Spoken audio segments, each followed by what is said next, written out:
carta del apóstol Pablo a los Tesalonicenses, capítulo 4.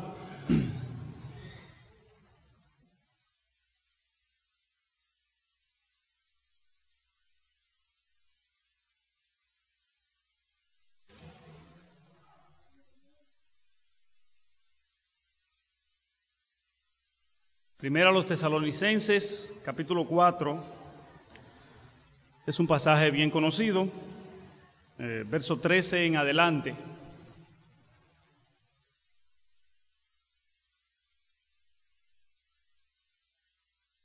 Primera Tesalonicenses 4, verso 13.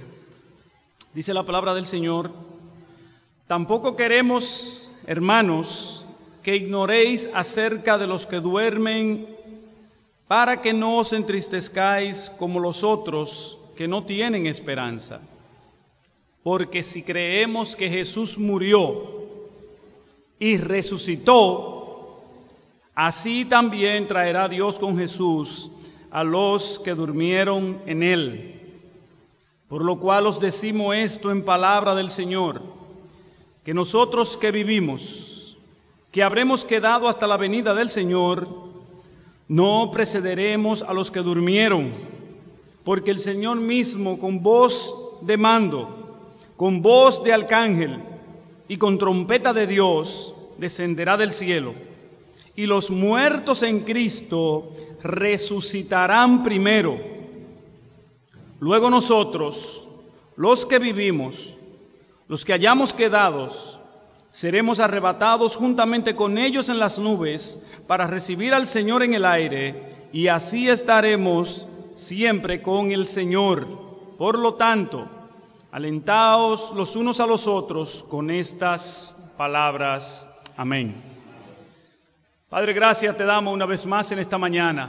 Alabamos tu nombre y te bendecimos, porque tú resucitaste a tu Hijo Jesucristo de entre los muertos, y esa es nuestra gloriosa esperanza.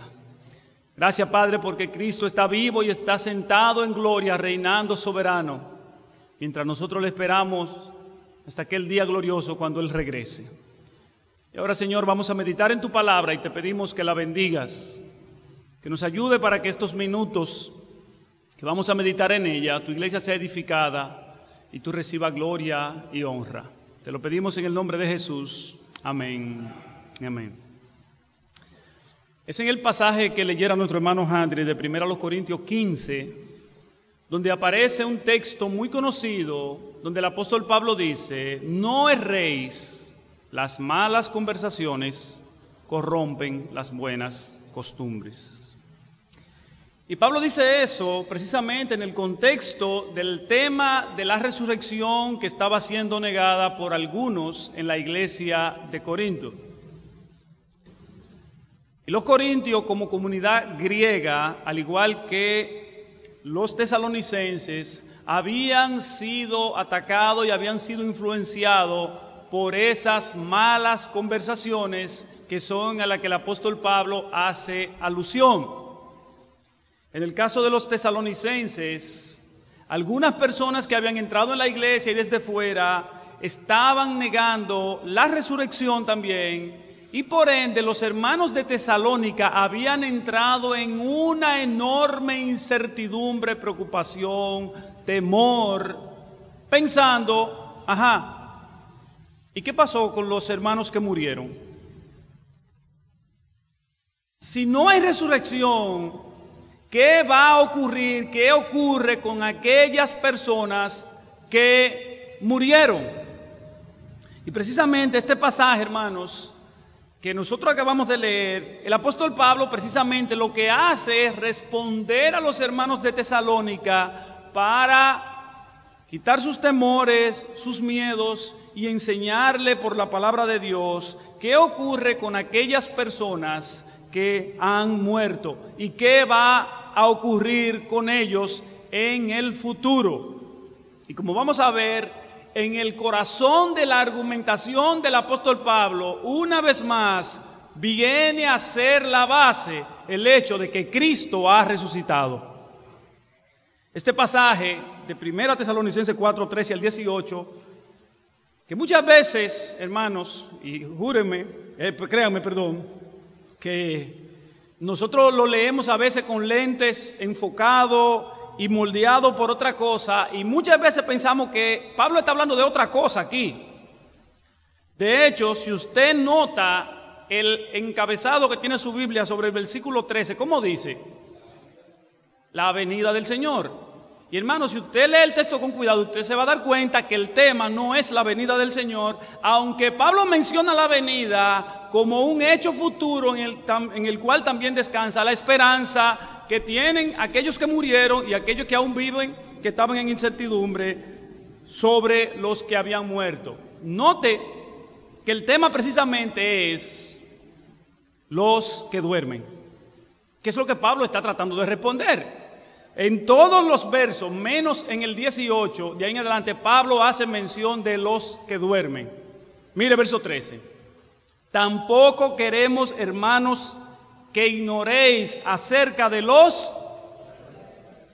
Note, no queremos, hermanos, que ignoréis. Había una total ignorancia de los hermanos de Tesalónica en cuanto a este tema. Y Pablo dice, como no queremos que ustedes estén más en confusión y no tengan más temores, vamos a decirle qué es lo que Dios tiene para ellos, cuál es la voluntad de Dios. Dice Pablo, los que duermen, para que no se entristezcáis como los otros que no tienen esperanza. Verso 14, porque si creemos que Jesús murió y resucitó, así también traerá Dios con Jesús, ¿a quiénes? A los que duermen. Verso 15, por lo cual os decimos esto en palabra del Señor, que nosotros que vivimos, note, en contraposición, ¿a quiénes? A los que duermen. Nosotros que vivimos, que habremos quedado hasta la venida del Señor, no precederemos, ¿a quiénes? A los que durmieron. Porque el Señor mismo, con voz de mando, con voz de arcángel y con trompeta de Dios, descenderá del cielo. ¿Y quiénes? Los muertos en Cristo, que son precisamente los que durmieron. Que de hecho, hermano, la expresión dormir o durmieron es una expresión eufemística. Es decir, una forma suave de decir algo que probablemente pueda sonar duro. Como que suena más bonito una verdad, fulano durmió en el Señor. Es decir, se murió. Y eso es lo que Pablo está diciendo. Y ahora él utiliza la palabra aquí de los que murieron. Y dice el verso 17, luego nosotros los que vivimos, una vez más, aludiendo a los creyentes vivos en contraposición a los que durmieron, los que hayamos quedado seremos arrebatados juntamente con... ¿Quiénes son ellos? Los que durmieron en el Señor, dice Pablo aquí, para recibir al Señor en el aire, y así estaremos siempre con el Señor. Y mis amados hermanos, lo que el apóstol Pablo está enseñándole a los tesalonicenses y también a nosotros aquí es: descansa en el Señor como los que viven, los que hayan quedado, su esperanza descansa en un hecho del pasado y en un hecho del futuro. En un hecho del pasado y en un hecho del futuro. Para unos y otros hay esperanza.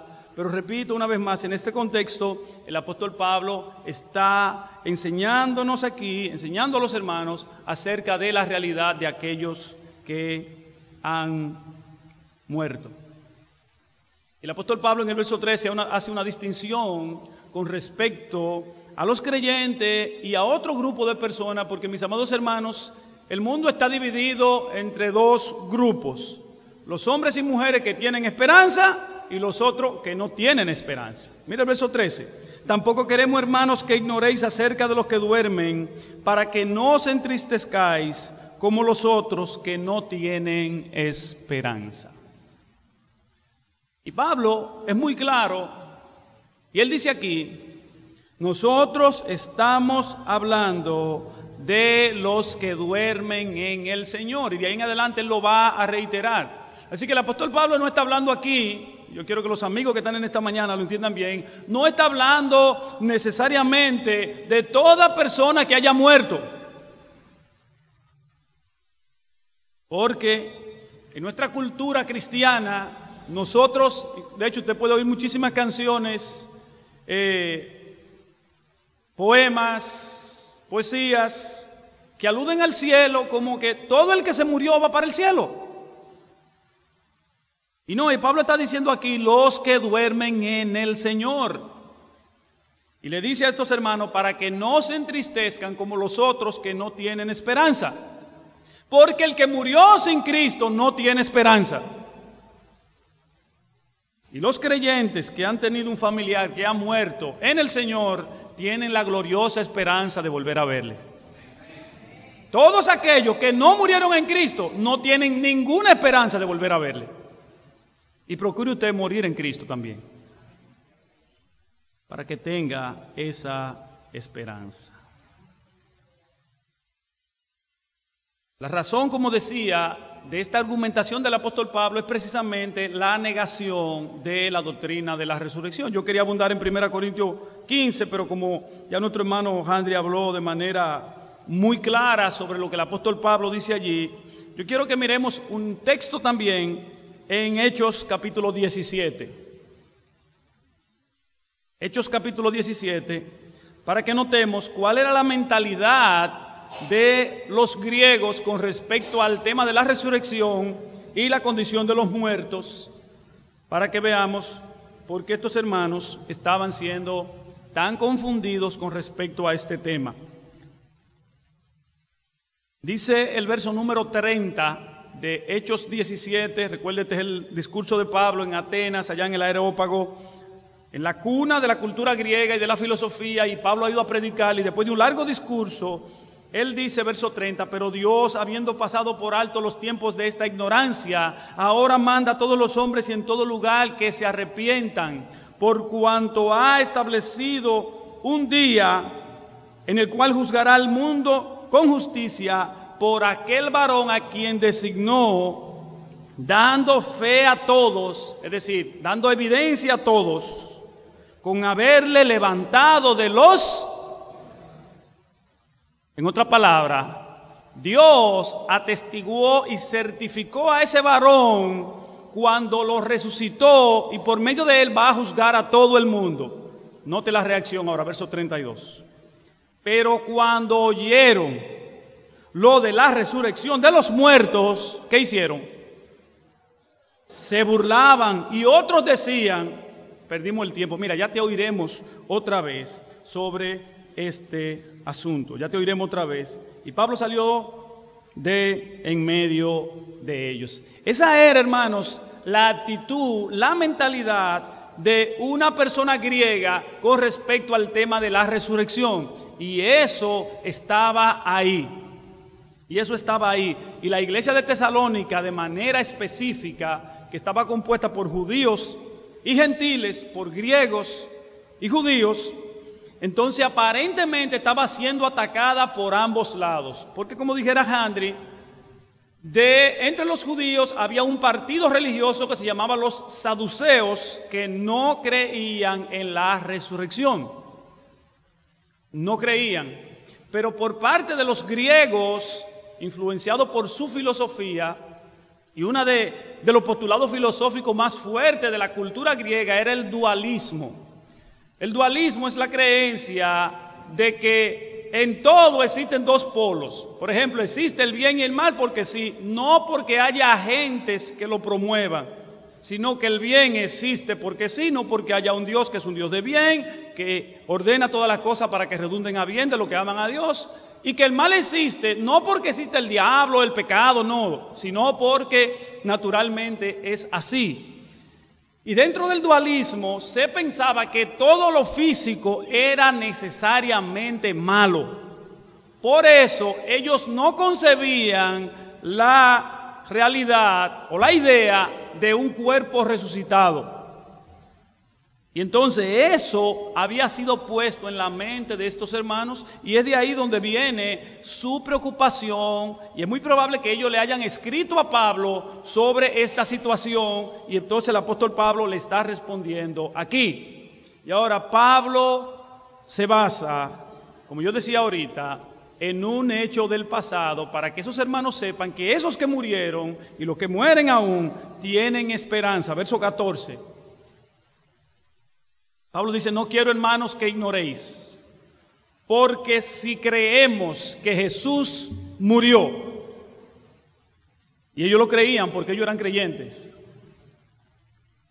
y resucitó, así también traerá Dios con Jesús a los que durmieron en Él. No a los que durmieron, a los que durmieron en Él. Y una vez más, mis amados hermanos, la piedra de toque, la piedra angular, el fundamento está aquí en el hecho de que Cristo ha resucitado, de que el Señor se levantó victorioso de la muerte. Y el caso de los saduceos era sumamente extraño, porque los saduceos no eran griegos, eran judíos. Y todos los judíos conocían el Antiguo Testamento, la mayoría. Y la doctrina de la resurrección estaba sumamente clara. Uno de los pasajes más emblemáticos, porque habla del futuro de la nación de Israel, yo le voy a pedir a alguien que busque Daniel 12:2, establece que el profeta, hablando incluso de las cosas futuras, establece claramente que en el tiempo final habría una gran resurrección. Daniel 12:2.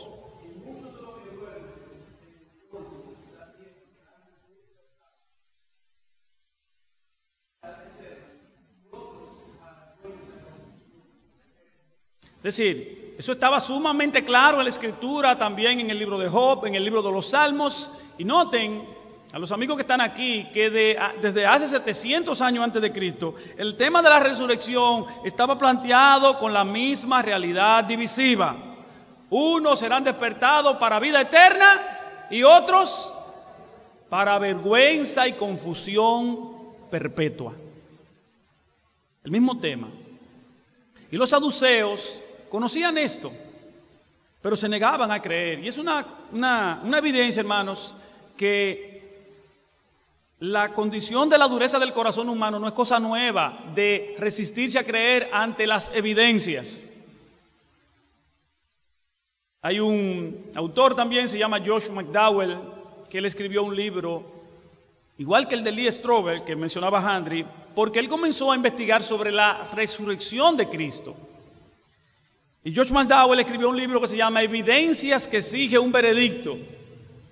Y él pudo comprobar que todo lo que la Escritura dice con respecto a la resurrección de Cristo está altamente sustentado por la investigación científica, por todo lo que tiene que ver con la historia de esa nación. Es un hecho histórico, tan cierto como que aquí hubo 3 hombres que se llamaron Juan Pablo Duarte, Sánchez y Mella. Y de eso hace como 200 años ya. Y podrían pasar 300 años más y eso quedará en el registro histórico de que esos hombres existieron. Y que hace más de 500 años un español llamado Colón vino aquí, eso es parte de la historia. Y ahí están los monumentos y asimismo con respecto a la historia de Cristo y la resurrección, eso está ahí. Cristo ha resucitado, hermanos. Y la evidencia está ahí. El problema del corazón humano sigue siendo el mismo. Y Pablo dice aquí, porque si creemos que Jesús resucitó, murió y resucitó, así también traerá Dios con Jesús a los que duermen. Pablo está diciendo, ustedes creen que Cristo murió. Y evidentemente ustedes creen que Cristo resucitó. Probablemente ellos no tenían problema con creer que Cristo había resucitado. El problema era si los otros van a resucitar. Porque ellos podían decir y creer, Cristo es Dios. Y Pablo dice, él dice aquí, así también, tengan la certeza, que así mismo traerá Dios con Jesús a los que durmieron en Él. No hay dudas de que los muertos en Cristo van a resucitar. Y ahora el apóstol Pablo amplía su argumentación diciéndole en el verso 15, por lo cual os decimos en palabra del Señor que nosotros que vivimos. Y ahora Pablo va a poner a los muertos a ganarnos a nosotros, para que los hermanos estén más tranquilos. Por lo cual os decimos esto en palabra del Señor, que nosotros que vivimos, que habremos quedado hasta la venida del Señor. Y aquí Pablo entonces va a aludir a un evento futuro. ¿Qué va a pasar? No, de hecho ellos nos van a ganar a nosotros. Tan primero que habremos quedado hasta la venida del Señor, no precederemos a los que durmieron. No nos les adelantaremos. Verso 16. ¿Por qué, Pablo? Bueno, porque cuando Cristo vuelva, porque el Señor mismo con voz de mando, con voz de arcángel y con trompeta de Dios, descenderá del cielo. ¿Y qué va a pasar? ¿Nosotros nos vamos adelante? No.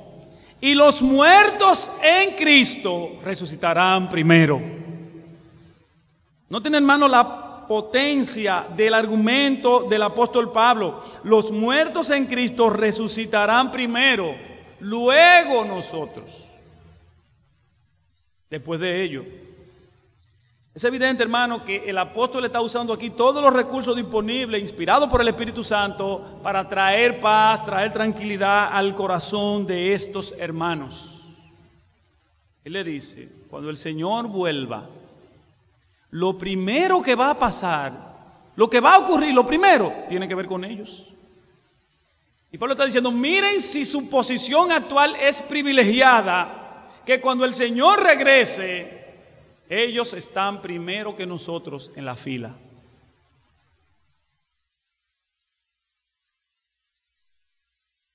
Dice ahí, el Señor descenderá del cielo y los muertos en Cristo resucitarán primero.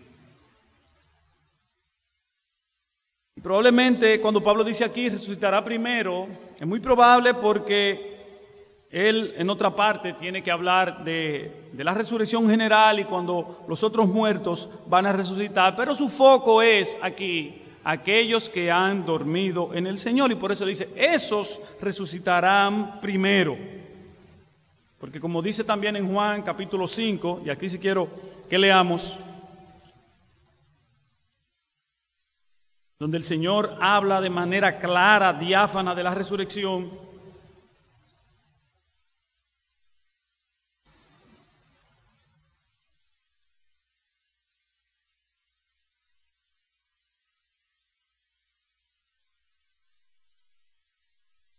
Oh, pero yo estoy en Lucas, digo que el texto no me aparece.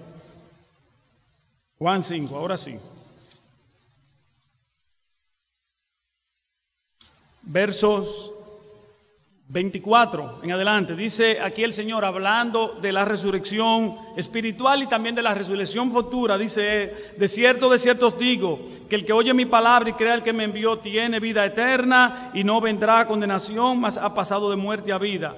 De cierto os digo, viene la hora, y ahora es, cuando los muertos oirán la voz del Hijo de Dios, y los que la oyeren vivirán. Hablando de los muertos espirituales, el que oye ahora la voz de Cristo vivirá, tiene vida.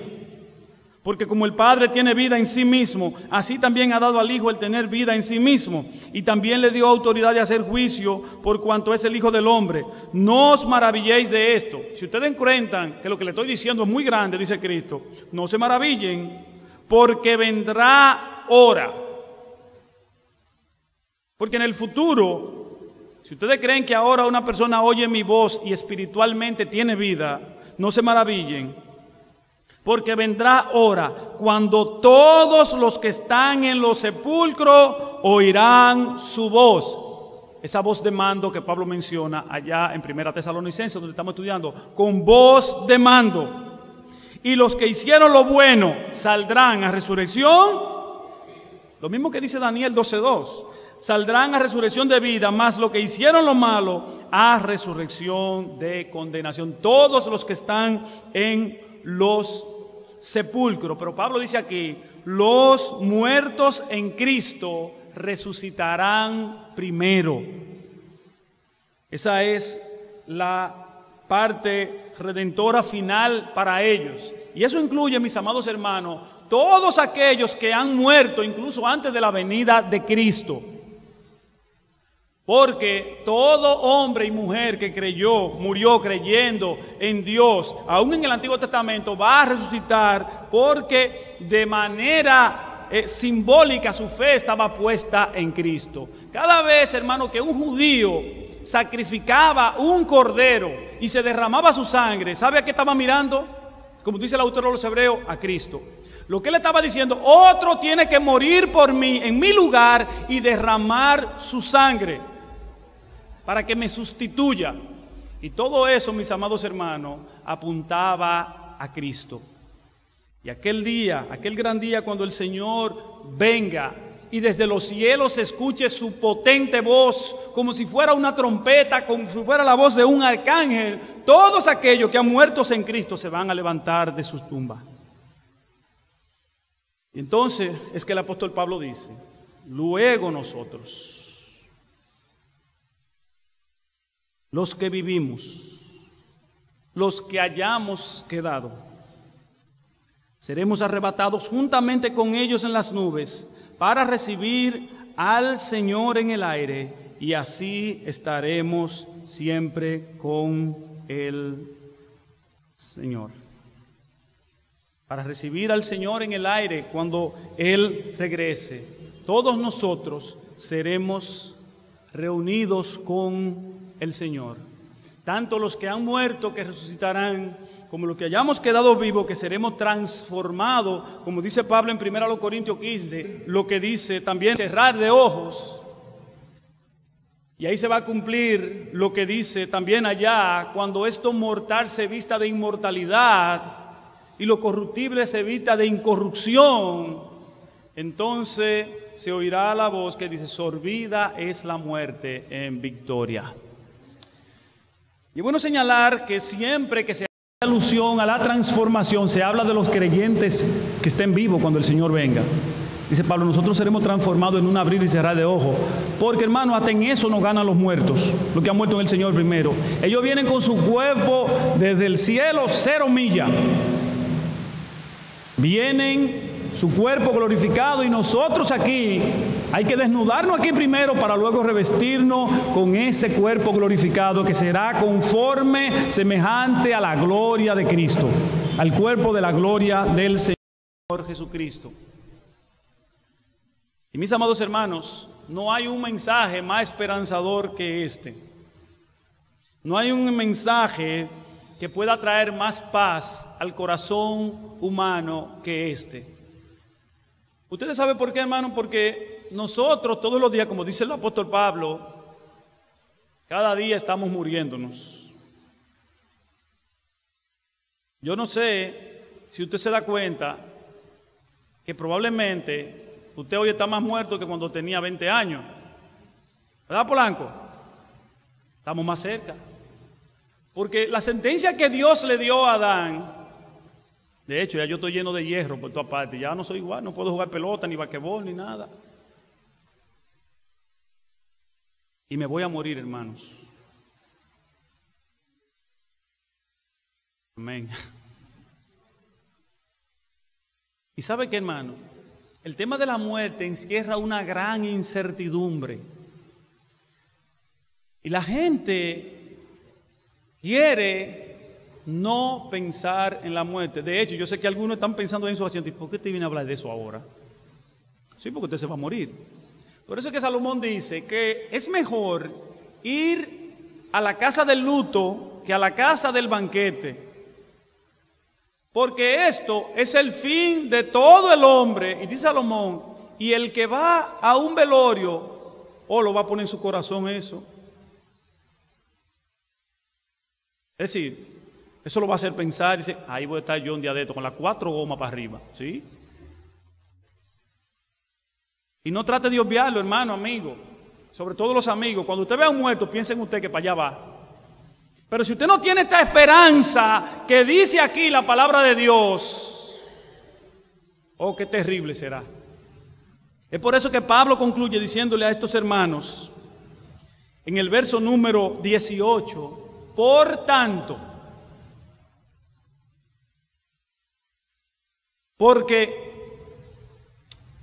esos muertos van a resucitar primero, porque esos muertos están seguros en el Señor, porque la garantía de su seguridad es el hecho de que Dios resucitó a Cristo, y así también traerá a Dios a los que durmieron con Él, lo traerá con Él, dice Pablo. Por tanto, alentaos los unos a los otros con estas palabras. porque esto da esperanza, esto trae consuelo. Por eso, hermanos, es que los creyentes podemos decir, como el apóstol Pablo, terminando el glorioso capítulo 15 de 1 Corintios sobre la resurrección: ¿dónde está, oh muerte, tu aguijón? Sácalo. ¿Lo escondiste? Púllame y mátame, muerte. Si quieres, ¿dónde está, oh muerte, tu aguijón? ¿Dónde, oh sepulcro, tu victoria? Sí, no importa que el sepulcro nos retenga por un tiempo, hermano. Nosotros, al igual que Cristo, venceremos la muerte. Porque Cristo la venció. Y mis amados hermanos, leí un pensamiento hace unos días que decía, hablando de la resurrección de Cristo, porque hermano, nuestra piedra un día también va a ser quitada cuando nosotros salgamos. Y decía un pastor: Dios movió la piedra de la tumba de Cristo no para que Cristo saliera, sino para que el mundo pudiera entrar. Hermano, y esa es la puerta de entrada, el hecho de saber que Cristo resucitó, que nosotros ahora podemos entrar a Él con la misma gloriosa esperanza de que un día nos levantaremos del polvo de la tierra, porque nuestro Redentor vive. Porque Cristo está vivo, mis amados hermanos, y esa es nuestra gloriosa esperanza. A los amigos que están aquí en esta mañana les preguntamos: si te mueres hoy, ¿cuál es tu esperanza? Y nota que Pablo dice aquí también, no solamente la muerte, es que Cristo vendrá como ladrón en la noche, de manera sorpresiva. Y él dice aquí: los que hayamos quedado en Cristo seremos transformados, pero los que están en Cristo, al igual que resucitarán aquellos que están en Él. Si la venida de Cristo te sorprendería hoy, ¿qué tú le presentarías a Dios? ¿Tus buenas obras? ¿Tu bondad? ¿Tu decencia? ¿Tu educación? ¿El hecho de que te portas bien? No, Dios no recibe nada de eso. Dios recibe la justicia de Cristo solamente. Porque solamente Él tiene el valor infinito que se requería pagar por nuestra deuda de un valor infinito. Y eso fue lo que Él hizo al morir en la cruz por nosotros y al resucitar victorioso de entre los muertos. Que en esta mañana el Señor te ayude y te dé gracia para que tú puedas creer, que te arrepientas de tu pecado y venga a Él humillado. Y Él va a cumplir su promesa de que el que a mí viene no le echo fuera. Y mi amado hermano, mi amada hermana, no le temas a la muerte. La muerte es un enemigo derrotado. ¿Tú lo sabías? Por eso en Apocalipsis dice: el postrer enemigo, la muerte, va a ser incluso echado al infierno de manera simbólica para decir: no existe más. Así que no le temas a morir. Graba en tu corazón las palabras del apóstol Pablo: para mí el vivir es Cristo y morir, dice Pablo, partir y estar con Cristo, lo cual es muchísimo mejor. Que a Él sea la gloria en esta mañana. Padre, gracias por esta gloriosa esperanza que tenemos, fundamentada, Señor, basada en el hecho ciertísimo y glorioso de que tu Hijo ha resucitado. De que con tu poder, Señor, tú le levantaste de entre los muertos, dando fe a todos, de que Él había sido enviado por ti, había sido designado por ti, que ese varón de dolores era tu ungido, tu Cristo. Gracias, Padre. Consuela nuestros corazones con esta esperanza cierta que tenemos, que al pensar en algún familiar nuestro que haya muerto y que haya muerto en el Señor, nosotros podamos regocijarnos al saber que un día le veremos. Pero que también nosotros podemos enfrentar la realidad de la paga del pecado, que es la muerte, confiados porque Cristo la venció. Gracias, Padre, te alabamos en Cristo nuestro Salvador. Amén. Amén. Que Dios le bendiga, hermano.